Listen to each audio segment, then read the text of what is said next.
নির্মাণের ৫ বছর পরও দিনাজপুরের নবাবগঞ্জে চালু হয়নি কৃষক সেবা কেন্দ্র। নষ্ট হচ্ছে মূল্যবান যন্ত্রপাতি ও অবকাঠামো।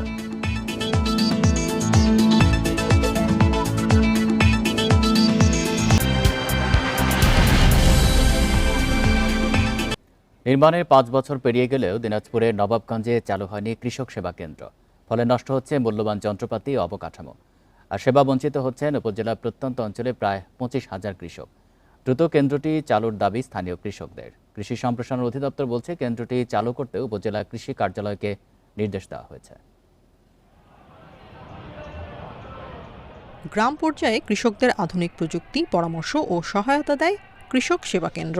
এই প্রকল্পের আওতায় ২০২০ সালে দিনাজপুরের নবাবগঞ্জের আফতাবগঞ্জ বাজারে নির্মিত হয় এমন একটি কেন্দ্র। কিন্তু ৫ বছর পেরিয়ে গেলেও চালু হয়নি কেন্দ্রটি। অব্যবহৃত হয়ে পড়ে থাকায় নষ্ট হচ্ছে সোলারের মূল্যবান ব্যাটারি সহ অন্যান্য যন্ত্রপাতি। প্রায় কোটি টাকা ব্যয়ে নির্মিত কেন্দ্রটি চালু না হওয়ায় ভেস্তে যেতে বসেছে প্রত্যন্ত অঞ্চলে কৃষক সেবার উদ্যোগ। তাই দ্রুত সেবা কেন্দ্রটি চালুর দাবি স্থানীয়দের।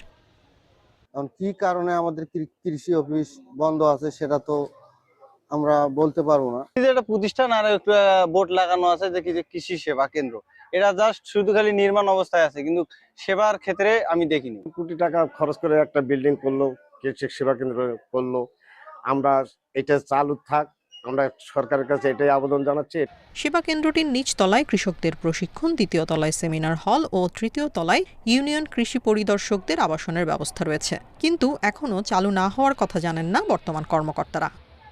এটি চালু হলে একদিকে যেমন কৃষক তৃণমূল পর্যায়ে কৃষি পরামর্শ এবং বিভিন্ন ধরনের সেবা পাবে, পাশাপাশি আমাদের উপসহকারী কৃষি কর্মকর্তারা সেখানে অবস্থানের ফলে তারা সহজেই কৃষকের দোরগোড়ায় সেবা পৌঁছে দিতে পারবে। দ্রুত কৃষক সেবা কেন্দ্রটি চালু করতে উপজেলা কৃষি কার্যালয়কে নির্দেশনার কথা জানিয়েছে কৃষি সম্প্রসারণ অধিদপ্তর। পাইলটিং হিসেবে সরকারি কার্যক্রম গ্রহণ করেছিল, এটি চলমান থাকবে এবং অতি শীঘ্র এটি আরও যাতে ইফেক্টিভ হয় সেটি নির্দেশনা আমরা উপজেলা পর্যায়ে দিয়েছি। কৃষক সেবা কেন্দ্রটি চালু হলে ৩টি ইউনিয়নের প্রায় ২৫,০০০-এর বেশি কৃষক প্রত্যক্ষ ও পরোক্ষভাবে উপকৃত হবে। Independent news.